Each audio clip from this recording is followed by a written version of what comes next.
എന്താ പ്രശ്നം? എടാ ഇന്നലെ രാത്രി ആരും എൻ്റെ ഇൻസ്റ്റാഗ്രാമിൽ കയറിയിട്ടുണ്ട്. എന്നിട്ട് ഉള്ള പെൺപിള്ളേരോടെല്ലാം ചാറ്റ് ചെയ്തേക്കുന്നു. എൻ്റെ ലവർ അത് കണ്ട്. അവളുടെ കയ്യിൽ എൻ്റെ ഇൻസ്റ്റാ പാസ്വേഡ് ഉണ്ടായിരുന്നു. എനിക്കറിയത്തില്ല എന്ത് ചെയ്യണമെന്ന്. എന്നാലും ആരാ ഇൻസ്റ്റാഗ്രാമിൽ കയറിയേ? എന്തുവാ ചാറ്റ് ചെയ്തേക്കുന്നത്? എടാ 10-15 പെൺപിള്ളേരോട് ചാറ്റ് ചെയ്തിട്ടുണ്ട്. അതിനകത്ത് 2 സെറ്റ് ആവുകയും ചെയ്തു. ഒരെണ്ണമായിട്ട് ഹണിമൂൺ വരെ പ്ലാൻ ചെയ്തേക്കുന്നു. ചിക്കമംഗളൂരോ? ഒന്നും കൂടെ വായിക്കേ. ഞങ്ങളോട് ചിറാപുഞ്ചി നാളെ പറഞ്ഞേക്കുന്നത്. എടാ ഇതിനകത്ത് ചിറാപ്പുഞ്ചിന്ന് എഴുതിയേക്കുന്നത് നിനക്ക് എങ്ങനെ അറിയാടാ?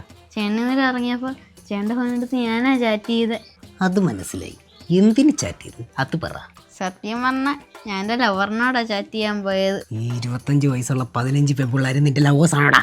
എൻ്റെ കാമുകി നേരത്തെ കിടന്ന് ഉറങ്ങിയോണ്ട് ചേട്ടൻ്റെ ഫ്രണ്ട്സിനോട് ഞാൻ ചാറ്റ് ചെയ്ത്. എനിക്കും വൈബ്, അവർക്കും വൈബ് അടിച്ചത് പോട്ടെ, നീ എന്തിനാടാ 2 വളച്ചു വെച്ചത്? എൻ്റെ പൊന്നു മണ്ട, വളച്ചത് ഞാനാണെങ്കിലും ഫോട്ടോ നിങ്ങളുടെ അല്ലേ. അത് ശരിയാണല്ലോ. ചേട്ടൻ എന്തായാലും ഇപ്പം ബ്രേക്കപ്പ് ആയില്ലേ. ഇപ്പം ചേട്ടന് 2 കാമുകന്മാരെ കിട്ടിയില്ലേ. Be happy. Well done my boy. അത് പോട്ടെടാ, നീ എങ്ങനെയാടാ അവരെ വളച്ചത്? ചേട്ടൻ്റെ ജെൻസി പിള്ളേരെ അറിയത്തില്ലേ.